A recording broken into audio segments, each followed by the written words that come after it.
I'm Mike, I'm Seid. My name is Parker. and this is the Try Hard Podcast.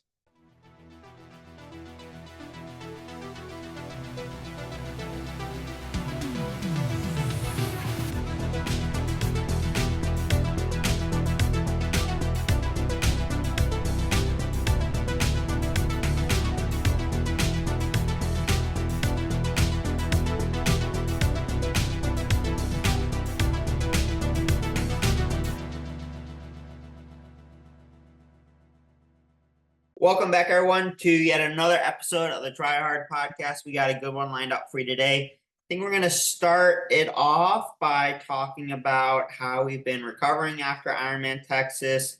Mike and I will talk a little bit about what we were doing up in Lake Placid. We may touch on some places that would like to go train in the future. You know, if we had all the money in the world and time in the world and no other obligations tying us to where we currently live. And then Mike has been dealing with some issues on his bike, so he's gonna dive into that. But I think to kick us off, Seid, how's your recovery been going after Ironman Texas? How you feeling?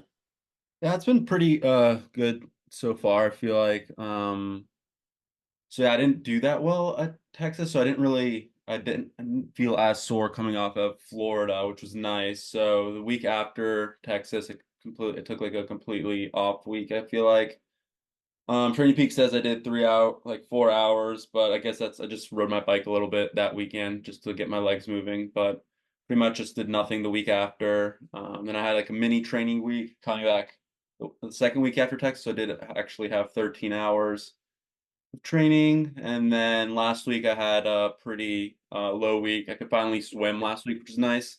So yeah, 2 weeks after Texas, I just couldn't swim because my road rash was pretty bad. I just didn't want to get infected or anything. But yeah, now that's finally pretty much all healed.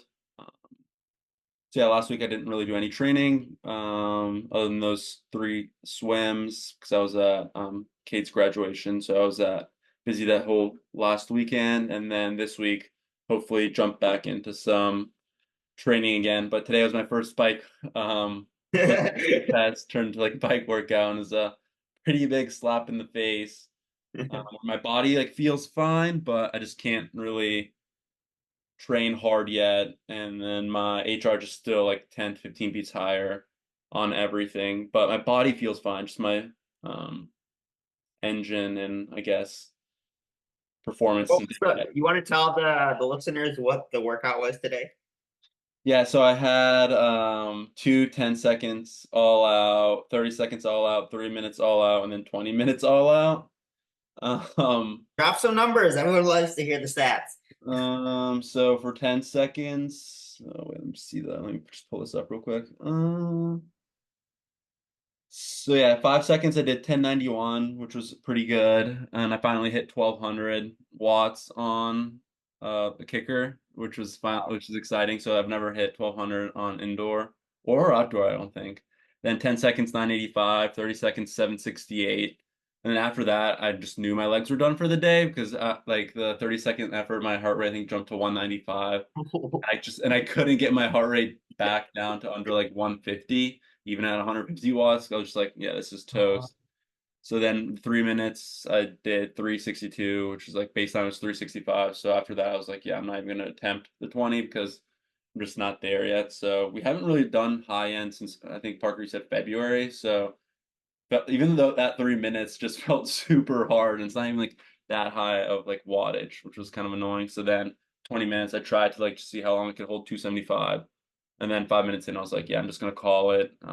So that was all I did today. So I just counted as, I guess the 5, 10, 30 seconds were all kind of counted as like test, like data, but then everything else just kind of like a mini workout, getting back into training. But overall, I was pretty happy with those 5, 10, 30 second numbers, even though they don't really apply to Ironman training at all. So How are you feeling mentally? mentally, it's I'm finally feeling like excited to train again. Yeah, just I think I just really want to put in like 2 or like 4 months of quality training before Maryland. I know last podcast we were talking about racing Muscle Man, but then it did sell out, and you guys were right. It was going to sell out, so it sold out. Yeah, mentally, I just it was been so busy the past like 3 weeks, so I haven't really been focusing on triathlon as much. Also, finally started my like full time like project, or like I started a new project at work, so that's been taking a lot of my focus. So, but I think starting this week, I'm excited to jump back into training. Yeah, I'm excited to keep building from where I'm at. That's good. Those are good numbers too, especially like taking that much time, like downtime, I guess, of light training after the Ironman to then hit those peak numbers. I would say that's pretty good accomplishment still, because like going from like even just going up and doing that training trip in Lake Placid, even though I rode a lot and probably rode the most that I've ever ridden in a week, my legs still almost felt weaker like coming back and getting on the indoor trainer, just like the difference in outdoor riding and being able to coast and draft off someone, mainly Parker. Versus on the indoor trainer nonstop pedaling. It's a really weird adjustment to get back to. So props to you, Seid, on that. It's Yeah, funny. especially I find that in the max power efforts on the indoor trainer are really hard. And so actually I was on Zwift the same time Sage was, and I see Sage going past me, and I see him starting to push like 8, 9. I said 13 watts per kilo. I'm like, oh my God, this guy is crushing it. Yeah. So the fact that you're able to push that much, no, I was very excited to see that, especially on the trainer. I think outside you could have been 1250, maybe even 1300 if you get the right conditions and on a road bike. So Yeah, speaking of Zwift, I saw you and I was like, oh, I was right about before the 10 second. I was like, oh, I'm gonna go crazy and like let Parker see this. But my like the slide, the slider at the bottom, I accidentally clicked reverse. So I went the other way before I clicked, and I meant like turn erg off. I was like, oh no, Parker's not even gonna see me now because I'm going the opposite direction. Which was like, oh, this sucks.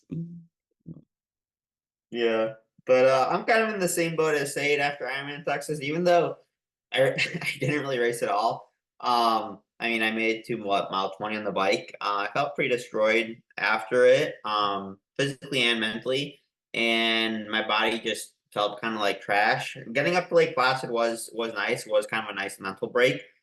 Didn't really help the body too much. Wasn't sleeping great out there.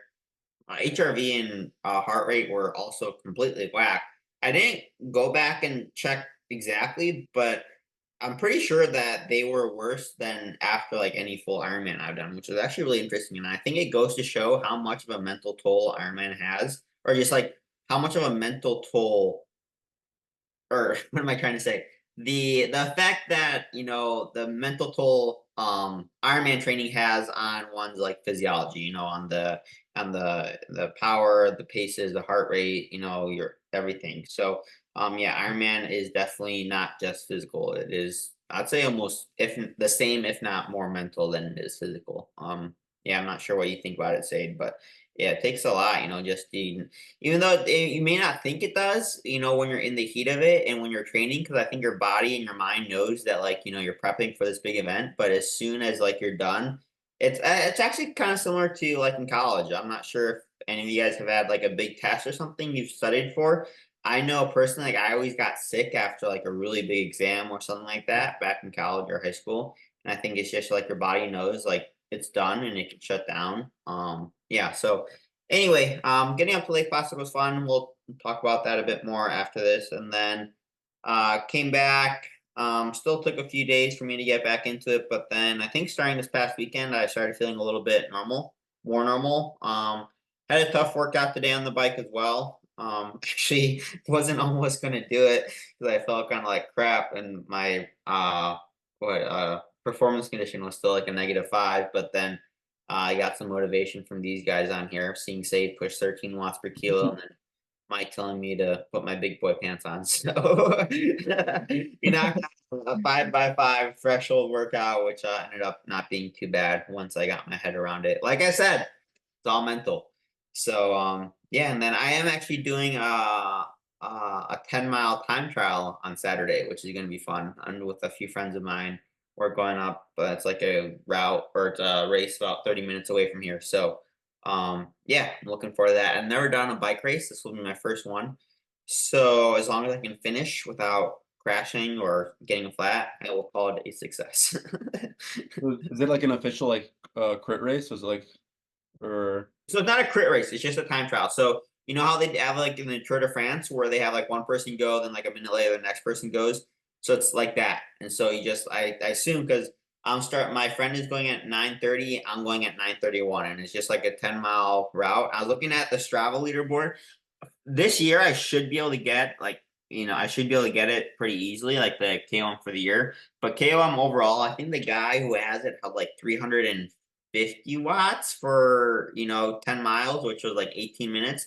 But I was looking at the leaderboard, and there was a guy on like fourth or fifth that held like 380 or 390. And he was like, yeah, fourth or fifth. So I think it really is going to depend on the weather conditions and the wind, and obviously watts per kilo and aerodynamics and whatnot. But it should be a Is fun time. is it a relatively flat or hilly course? Yeah, I think it is relatively fat. There are some turns though, so it's like a square. Hmm. So, but I think I can actually put up when I actually have it right here. Let's see. So it's the straight the Kankakee 16K time trial this Saturday. And over 9.57 miles, it has 62 feet of climbing. So Oh, I'll show you okay. guys. You guys can kind of see if you're watching on YouTube. You can see the course. So it's maybe it's kind of Yeah, I could kind of see it and then it lost focus. But yeah, that's yeah. pretty flat. You can kind of see it It's now. very flat, but Yeah. So it's kind of like a weird square, and then there's a little like dip. So yeah, it should be a fun time. So I'm looking the KOM all time is 18 minutes and 44 seconds, 30.7 miles per hour. Uh, Chris Waiter, Chris, if you're watching this, yeah, I'm coming for you. Mm. Yeah, 353 watts though for 19 minutes. Yeah. dang. But this year KOM, oh, I should easily be able to get it. It's 28:51, 20 miles an hour. If I can't get that, then I'm going to quit triathlon. He didn't even do it as a TT. He just did it as an afternoon ride. Famous last words. Uh, Yeah. Yeah. Yeah. speaking of KOM, we went for a KOM Oh yeah. up in Auburn, upstate New York, before we went up to Lake Placid, and we were pacing it pretty well. We were going after a guy named Don Slice, not his actual name, but that's a Strava name. That's not his actual name. No, no, no, no. Oh, I thought it was. That's why he's like a living legend in our area because he's got all the KOMs and he only uploads basically a KOM, like an attempt at a KOM or like he'll upload a ride that's like 300 watts, but it's Strava estimated power because he's not using a power meter because he's been around since long before power meters were developed, and yeah, it's just like he'll be like zone 2 ride and it's like 300 watts, takes like 2 or 3 KOMs during the ride and then disappears for like 7 months, but yeah, we'll go at it again. We got a flat tire at like mile 7. But we're holding pretty good power. You sure it's not Morgan Pearson just trolling us on Strava? Yeah, yeah, maybe. Oh yeah, no, that would have been a fun. It's what is it? It's like a 30-mile loop around the lake. Yeah, 30-mile TT around the lake. There's like 3 hills, three hills probably, I would Yeah. say. Two on the And first half and then one on the second. yeah, yeah. And it's like one right-hand turn, one stop sign at that right-hand turn that you pretty much can just roll right through it. And yeah, it's a fast course. Fast but somewhat hilly. We'll have to get Seid come out too, and then we can do a 3-person draft. Come Yeah. get it. Said we're gonna need you to give it a FTP test for the first like 20-30 minutes. We're gonna go. What's it called when you're in the Tour de France, but you're just one of those guys that like takes one for the team and whatever, and like Oh, like it's what dominus domestique. yeah, dominus yeah, domestique. Yes, he'll be the domestique. You know what? There is actually a segment on the halfway down the lake portion. You could get the Rockefeller southbound There KOM. you go. Yeah. But then oh yeah, no, then we did go up to Lake Placid, and man, this was my first time have you ever been up to Lake Placid, Sid? No, I haven't. Yeah. Tell me about this trip. I'm excited to hear all about it. No, it was awesome. We did well, Mike, how about you start since you're gonna be racing there on the what, the 21st? Yeah, July 21st, I'll be racing there. But we drove up there Tuesday, May 7th. It's a long drive up. It's about 4.5, 5 hour drive. And when I got there, I just kind of it was later at night, and Parker and Jake actually went for a run. I wouldn't call it much of a run. Yeah, it was a As jog. much fun of a walk around the lake. Yeah, I had no energy to do that. I was exhausted from the drive, so I took it easy. But yeah, Lake Placid is beautiful. Uh, for those that aren't familiar, that's in the Adirondacks, like pretty much almost as far north in New York as you can go, at least, and see civilization Hmm. up there. But incredible riding, tons of hills, really nice lakes that you can do an open water swim in. We didn't open water swim just because of the temperature. I think the lakes were around 40 degrees, and some of the mornings when we got out on the bike, it was like high 40s, low 50s air temp. So, but yeah, and then we stayed there until Saturday, and we got a ton of training in. Do you want me to go through some of the training days? Yeah, you can talk talk about our the adventure we had on the first day and then Whiteface as well. Yeah, Oh, yeah. you should also mention yeah, even though the lake temperature may have been 40, the pool temperature we swam at was definitely not 40 degrees.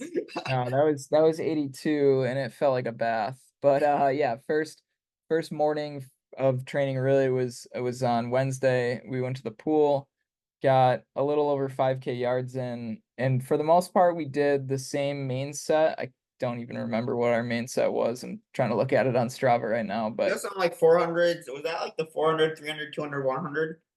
Or each uh like one? And then we did like some pulling. I think that one might have been, I'm just looking at my like form swim right now, and it looks like maybe 25s or 50s that we did. Did we do like Oh, two fast, one easy or something like that? yeah. Okay.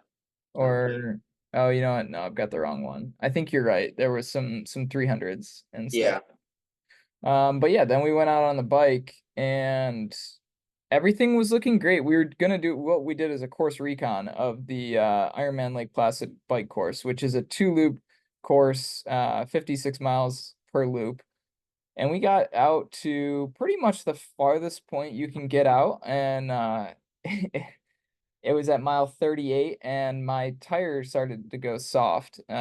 Basically, my inner tube ended up having like a little tiny crack in it, but I didn't feel like changing it, so we just filled it up with more CO2 because I just thought maybe I didn't pump it up enough before the ride. And then as soon as we started going again, we got caught in the rain. We went a couple miles, pulled over, got under a gazebo. Uh, some guy that looked like he was hitchhiking decided to join us under the gazebo, and I honestly thought we were gonna get robbed or I wonder what happened to him. yeah, I don't know what happened to him, but I'm glad we left there like immediately when he showed up. Uh, Got a couple more miles, tire flat. I just told the guys to go ahead and I would just figure it out and they would probably try to come back and get me. Like, thankfully, we are all sharing our locations on our phones. But then I got it filled up with more CO2 and then decided, nah, I don't feel like sitting here waiting. So I just tried to hammer it out and put down some pretty good power. It was like 270 watts for like 20 to 30 minutes. And um, And yeah, it was pouring. Like when Mike said it was started raining, it was like pouring rain. It was like 35 degrees, windy. I yeah. don't think I've ever been so miserable on my bike. And Jake and I were just pedaling, trying to get home. And we're still like, 40 minutes out. And I'm just thinking to myself, the next 40 minutes are gonna suck, but we have a hot tub, a jacuzzi, and a sauna at our place. So just make it these next 40 minutes and you're upset free. And Yeah. hopefully Mike will make it back too. Yeah, and that was the highlight of the trip was that to me it was that our Airbnb had a sauna in it because Yeah. afterwards I literally just got in the shower fully clothed and cleaned all my bike gear off and then got in the sauna with all my clothes on. But yeah, great ride. We ended up only hitting 52 because we just took a shortcut home, just the most direct route home. Three flat tires, but it was good for the most part. The course is beautiful and I'm excited to race on it. And then I think it was the next day we did Oh, the Whiteface? next day, yeah, we went to Whiteface. So there's a mountain like right near Lake Placid called Whiteface Mountain, popular ski resort, and they actually have a like private closed road that they charge. Usually they charge like a $15 toll to traffic during the summertime for bikers and like motor vehicles to go up, but it was closed and the bike shop gave us a tip and they're like, just go, like no one's probably going to be there and you can just go under the fence and you know, just ride to the Oh, we should top. shout out that bike store. They were super. What was it, like High Points? Like I was. High peak cycling, Yeah, they like were super peak chill. cycling. Yeah, Yeah. they were Yeah, super great, great. great guys there. And yeah, so to get to the base of the climb, it's I think it was about 1,300 feet in 3 miles was the Hmm. initial climb to get up there. And then once you get to the actual like the fence or like the gate, from there it's 5 miles to the top, 2,300 feet of climbing. So in total it was 8 miles of climbing at about 3,600 feet, and it, well, someone said it was like the 40th hardest climb in the US or something like that, and the hardest Sounds climb I think in New sounds York right to State. me. Yeah, so that was pretty cool. And Parker, you climb like a feather, so I was struggling to just keep up with you. I think I was like a minute or two behind you, but um pushing up that climb, it took like 40 minutes at around 260 or 270 watts. And then you were like what, 200 watts and No, I was like, I was like 230, 230, and then when I decided to make Mike hurt a little bit, so then I pushed like 250, 260 for the last, I don't know, mile or whatever it was. Yeah, it was a fun time. It was cool seeing the snow, and then also I think this was in the first part, but you go past, so it was like the North Pole or Santa's workshop. oh yeah. Pretty cool. Yeah. And I think I actually would have preferred to do the climb again rather than descending, because it was 35 degrees at the summit, and descending, it was like no feeling in the hands. A little bit scary, like trying to, like I was clamping my brakes, still going like 28, 29 miles an hour. Just trying not to dump the bike.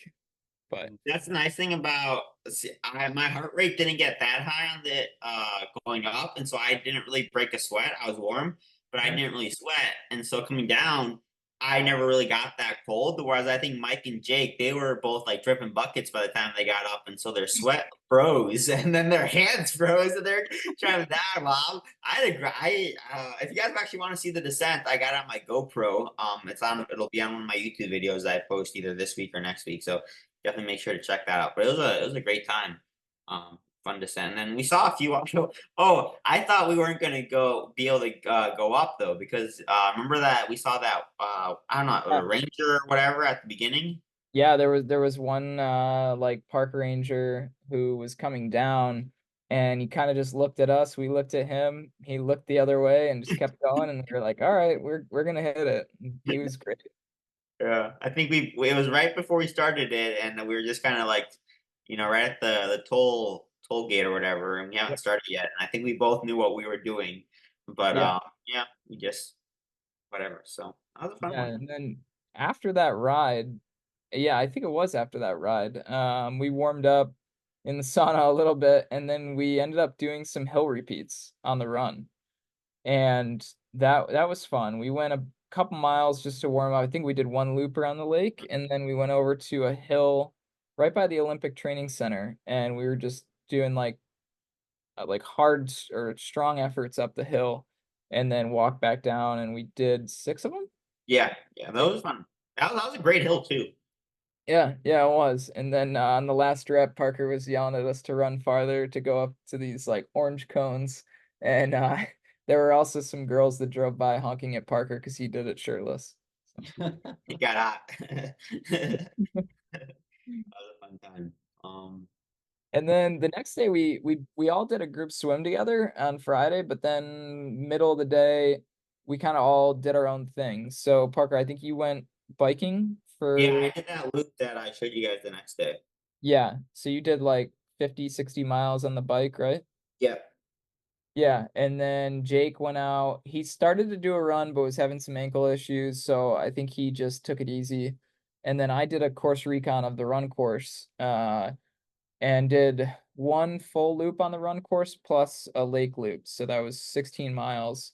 And to be honest, that might have been my favorite part of the whole trip because of anything, the run is my weakest discipline. So like knowing that the run course was going to be hilly, kind of just in the back of my mind, I think was always a concern. But I would say that concern, not to say it's non-existent anymore, but I feel a lot better after doing a run, at least one loop of the course, knowing it.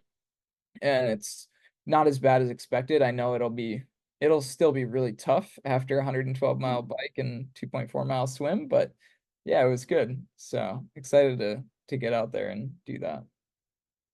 That was like your longest run ever, right? That's like huge. Yeah. All the volume you just did on the bike was kind of crazy. Yeah, it was like that week was like 270 miles on the bike, and then at the time it might have actually been one of my biggest run weeks too. I think it was like I really never have done a lot of run volume, not much over 30. So that this one was over 30. This was like 31 or 32 that week, and that run was 16 miles, and then the elevation gain was pretty significant. Yeah, my Training Peaks elevation gain's not right because of my watch, but let's see what Strava says. And it was not, we didn't do that many runs, I think, because we did a long run in the Central Park when I got there, and then you did that long run, and then, yeah, Yeah. we did the hills. So it's really just like 3 runs, and you're close to over 30 miles, which is, that's awesome. Yeah. Actually, yeah, the elevation wasn't that bad. It was only 541 feet of gain.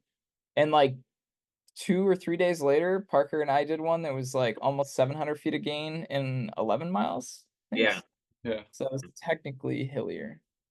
So But what's the run at Placid? Is it like 1200-ish or no, it's like well, it's probably about 1,000. okay, nice. Yeah, yeah, it's probably pretty close to 1,000 feet of gain. But So it's like not, so yeah, so it's not like, straight up and down, but it's not flat either. yeah, it's basically like when you go out, the first mile to 2 miles is just straight downhill. So I mean, it really hits your quads pretty hard, getting off the bike, and then it flattens out a little bit, and then there's like one more descent until I think it's like maybe like the 3 mile point, and then you take a left-hand turn and you go out to like this out and back part, which is just kind of rollers, and then all those downhills that you hit, now you got to come back up and do that 2 times through. It's beautiful though, because when you do make that left-hand turn on the course, you can see like the huge ski jumps, Mm. where they're doing, I forget what the event is called, but yeah, pretty cool to see. Yeah. Isn't it called the ski That's jump? the ski jump? I thought there was a name. I thought there was a specific name for it, but maybe Oh, not. yeah. Well, yeah, that's pretty much, yeah. Then I think the next day we did easy ride, gorgeous. Like there's like a perfect loop that's right around Saranac Lake where you can go. Like it's like a 20-mile loop, not a lot of cars. So we did that and then headed out early the next or the following day. So yeah, or no, we headed out that day, that afternoon. Yeah, Actually. that Yeah. night. Yeah. Yeah, so that was a lot of fun. But yeah, now we're all back in our lovely abodes. But that got us kind of thinking. The trip up in Lake Placid, well, it actually kind of got me thinking because I'm the only one that currently lives at home, and I'm not sure how much longer I'll be here. But I'm thinking of other places to move and training and whatnot. And the two places I am seriously considering now are upstate New York, Lake Placid, and then Bend, Oregon. One because the great training, but also my sister and I have some cousins that live up in Portland, so it'd be nice to be near them. And so yeah, just thinking of different places to train, and then that got me thinking, why don't we talk about it on the pod? So yeah, I'm not sure. Say, Mike, what are some, if you guys could go train anywhere based on what you've seen from social media or what where would you guys, like, if you could do a training camp or if you wanted to live somewhere, where would it be? It doesn't just have to be in the States, but in Europe, wherever, Say, Australia. Said you kick us off. But so if I had unlimited money and I could live anywhere year round, I'd probably pick Club Santa at Lanzarote. Just like I want to be an Anna Hog type. If she's I that knew much you of were a gonna say machine, I'm gonna become that much of a machine living there. Just conditions look brutal out there, and it's like pretty warm year round. So I guess the summers would be horrible, but year round looks like you can always ride outside. The pool looks nice. Overall looks cool for like a year round place. But I think for like a training camp, I'd want to go somewhere in like the Alps, probably like somewhere in France. So let's just get like amazing like biking somewhere in Europe, and then there has to be like some lakes too, like by the Alps, right? To get some open water swims. I haven't really looked at exact places, but some that's where I'd go. Somewhere in Europe for like specific. But if I could live anywhere, definitely I think Club Santa seems really cool. Plus you're like surrounded by other triathletes and athletes in general, so that'd be kind of fun. Yeah, that would be cool. How about you, Mike? Uh, Gotta go with like the woodlands, right? Open water swim in that lake. Oh, oh, Oh no. Did we yeah. mention on the podcast that actually I'm not sure if we mentioned this or not, but they canceled what was it? They had like an Olympic distance there, and then Yeah. they canceled the swim. Yeah, they actually tested for the water quality, but Ironman doesn't, so that's nice. Oh boy. No, yeah, I think if you swam for 1 week straight in that water, you might end up dying of like I don't know, gastroenteritis, something like that. But if I had to pick, I'm gonna go with of the places I've been to train and or race, I would probably go with St. George. As Hmm. much as it gets pretty hot there, I've always loved it there. And like after going there twice, the second time I was like, one day I would love to I say buy a vacation home, but it would really be like a training camp home. I would just love to go there at least like a week out of each year and just train. I thought it was beautiful. I mean, there's pros and cons to it, with the heat in the summer and like I guess you have the swim reservoir that's kind of like your only open water place, but just the hills and the roads for biking are beautiful. How busy is it usually? Like, do you know how busy it is? Because one thing I loved about Placid was literally like you could go out and you could go 50 miles and only seeing a few cars and really no stoplights. I come home, the first ride back, I go outside, I hit more stoplights, and I think the first 5 minutes of my ride here than I did probably in my entire trip in New York. I'm like, I'm never riding outside here again. It's terrible. Yeah, I know.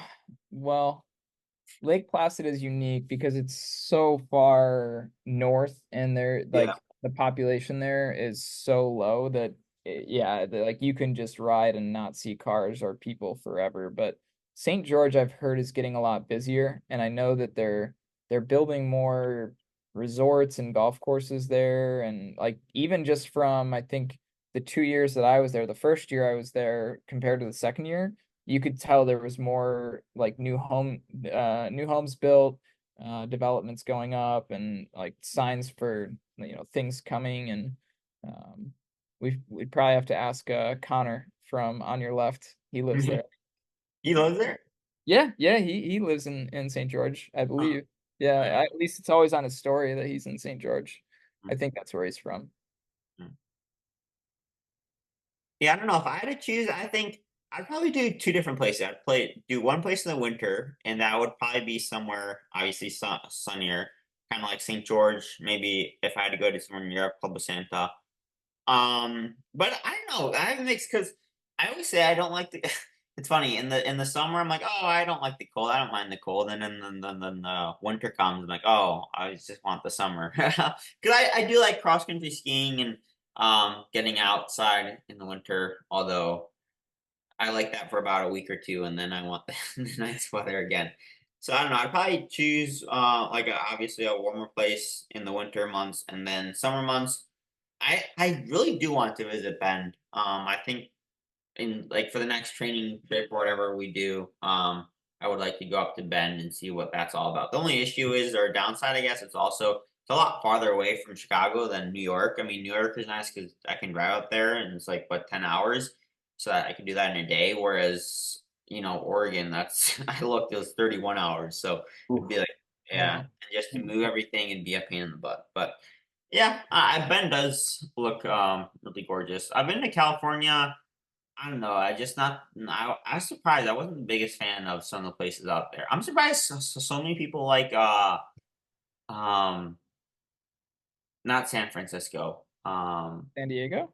Yeah, yeah. Like I've been there, and it's a cool city, and it seemed nice, but it just seemed like too like busy again. And that's Yeah. the thing. It's hard to go somewhere. You know, I that's one of the things that stood out to me so much about Lake Placid was that it was it was so much smaller than everything else, you know, and like everyone was so nice there, you know, not a they're one of the nicest thing actually, there's no really homeless population at all. You know, in some of these other major cities, you know, yeah, San Diego, San Francisco, it seemed like the homeless population is quite a bit bigger. And so it just seemed like a really nice, clean, small town in the forest. So yeah, but Actually, I was just thinking about a place in California, and I would probably pick this over St. George. Um, it's like my favorite place I think I've ever been to, and that's like the Monterey Peninsula in California. It's where Pebble Beach is. And like I come from a golfing background and played golf there, and it like I remember that's when I first started getting into running was when I went out there to play golf. And I remember running along the coastline and I thought to myself, I was like, I could do this every day. Like it is just gorgeous. And thinking about it now, there's probably some really good riding up in the mountains, and it's right near Big Sur. You can ride, I think, is it US Highway 1 along the coast there, and you could take that all the way down to Los Angeles, really. But that place is gorgeous, and the climate, it almost has like its own little microclimate because of where it is tucked behind, like tucked in by the mountains, and it's along the coast that it doesn't really get overly hot there. And I think that they say like year round the temperature is like consistently in like the 60s to like low 70s. It's just like it's incredible. So I would love to get my bike out there someday. well, there you guys go. I think that's gonna wrap up this portion, but I think we have one more thing we want to talk about, or specifically Mike wants to talk about. Mike Yeah, has what do you? been having a few issues with his Canyon bike, correct? Yeah, yeah. So I have a Canyon Speedmax CFR, and it'll. I guess this will be like bike tech with So Mike. we So part one. We'll have to do a follow up in a future episode to see how this turns out. yeah, yeah, that might be 6 weeks from now, and I'll explain why. So I was riding outside last fall, and I was going on down a descent and went over like a this little bridge at the bottom of the descent, and there was like a lip to that bridge that I didn't notice and like hit it pretty hard, and so hard to the point where my rear bottle flew out of my like gorilla cage, which is really hard to do, and my arrow bottle flew off like in on my down tube, which like has never happened ever. So like I hit it pretty hard. And after that, I noticed like a little bit of play or like movement between the forks and the frame of my bike. But because I bike inside like 98% of the time now in New York City, I didn't think much of it. Started riding outside. I did one outside ride really before we went up to Lake Placid, and like the movement was pretty bad.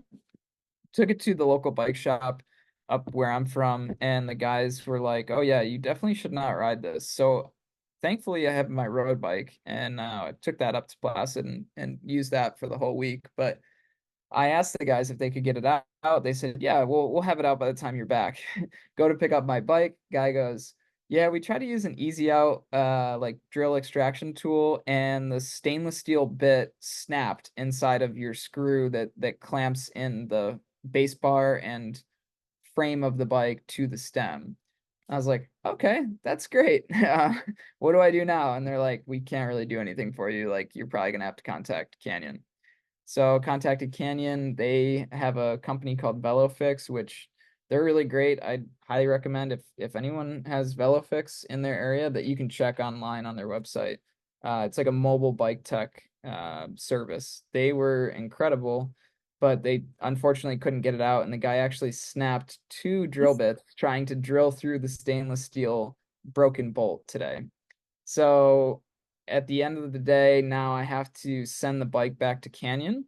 And Canyon said it'll take about 6 to 8 weeks for them to take a look at it, potentially repair it, and return it to me. So um, We should have taken that bike up to Placid and have the people at High Peak Cycler take a look at it. They probably would have done a better job. Yeah, and I don't know if even they would have been able to get it out because they like one of the guys told me that I would potentially need like a diamond drill bit to get that out, which like is rare. Like there's no reason to really have that, especially not on a carbon fiber bike. So yeah, we'll see what Canyon does. Gonna probably send that out in the next 2 weeks here. I have to get a big box to send that out in. And then yeah, we'll go from there and see what they do. The bike tech today told me that in some cases Canyon will send a completely new bike, which would be best case scenario. I don't think that it'll be free of charge though, because they did tell me that it's not really covered under warranty, like wear and tear stuff. If it's a manufacturer defect, it would be. But yeah, so we'll see. Hmm. But usually Canyon is pretty good to work with. I've not had any complaints working with them and their service team. They're really good. There you go, Canyon. If you're listening to this, our boy needs a new bike, so get something on the way. But There may or may not be one coming on Thursday, for use in the meantime for this race season. So we'll see. well, you guys are gonna have to stay tuned. Now, before we cap off today's episode, do you guys have any fun nutrition products that we've tried? I know we haven't been training too much recently, but any new stuff or stuff you tried in the build to Texas that you haven't talked about? I know I have one on my list, but I'll let you guys go first if you have anything. Think. I guess one. I'll give one. I've got one to give, but if you want to go first, you can go for it. All right, might as well. So Betty, I think I mentioned this a few times or one time in the past. Betty Lewis, it's like brand on the feed. They make like these little bars. They look like caramel turtles actually. If you ever seen those at Costco or any chocolate store. But I had the first one I had was like a Snicker, or like a caramel chocolate one, and then I tried a peanut butter blueberry one, and man, it was delicious. It tasted like a peanut butter blueberry sandwich. So yeah, if you guys ever are looking for a little snack to munch on, check out Betty Lewis on the feed. And also, we should probably mention the nutrition sponsor of our podcast and NVDM, Raw. If you guys are looking for any carb mix, check out Raw Fuel. They'll also be dropping their Replenish electrolyte mix very shortly, which has 1,000 milligrams of sodium per serving. You can use code NVDM on any and all products. So there you guys go. Mike, Seid. Yeah, for me, it's not that new, but I know I haven't mentioned it on the podcast. The Delta G ketones, it's not their like performance one that you would see like Matt Hansen or some of the other pro triathletes taking. It's the coffee espresso one. So when I make an espresso in the morning, you just put like 1 teaspoon in with your espresso, and I don't know, like I have some. I'm just gonna use it until it's done. I don't know if I'm noticing any significant benefits, but they do say it's supposed to help with I guess like getting your body into ketosis is like the main thing, but it's also kind of like I think it helps with like fighting off like it your like hunger, something with like your hunger hormone. Like You're ghrelin? yeah, I think maybe the ghrelin. Up dinner ghrelin. Um, Is that what Ezra like takes like raw? He just does it. Oh, he tried it raw, and he, like, I thought I was gonna die from the taste. Like it tastes horrible, but Does it taste worse than the ketone IQ? absolutely, Oh, absolutely. But if you take the Delta G like normal performance bottle, that has like a blueberry extract in it, and I like that flavor more than Delta or Ketone IQ. Hey Uh, guys, ketone IQ is delicious. oh, Jet fuel. I love it. And do you guys see their new caffeine peach one? I have a caffeine one too. oh They're dropping a God. new caffeine like black like peach flavor one. Just like got Oh, was on. that an Ari story? Mm-hmm. Oh, I saw that. I didn't watch the Oh. full thing with the waves and the girl in the bikini. Yeah. No, I didn't watch the full story. I just clicked after that. Well, Sage, you'll have to let us know what you think of that when it comes out. Yep, will do. Um, June 11th, got my calendar ready. Oh, See it right on drop. That stuff tastes like battery acid. Exactly, jet fuel. Jet fuel. I mean, I guess maybe the ketones have been working. I've been losing weight, but I think that's more to do with all the training and just not eating as much. Like I'm eating a healthy amount. I feel good. It's more Yeah. like I've actually just been training more than my body is used to. So, Yeah. but yeah, who knows if there's actually an effect. Yeah, you're like you're 2 months out exactly now, right? So Yeah. you start how's your build looking like? Do you start your long weekend soon or how's it?